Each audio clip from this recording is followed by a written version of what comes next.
साधारण 2 वर्षापूर्वी मी कढीपत्त्याच्या बियांपासून हे रोप तयार केलं होतं.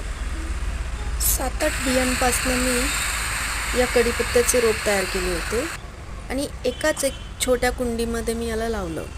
सुरुवातीला याची ग्रोथ फार कमी होती. मग हळूहळू हे रोप छान वाढायला लागलं.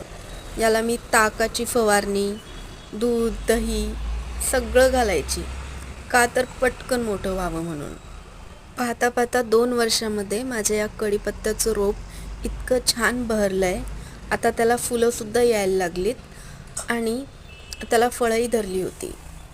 मी माझ्या कुंडीमध्ये नॅचरल फर्टिलायझर खत म्हणून नेहमी नारळाच्या ज्या शेंड्या असतात त्या टाकत असते, म्हणजे काही काळानंतर त्याचं कोकोपीटमध्ये रूपांतर होईल म्हणून.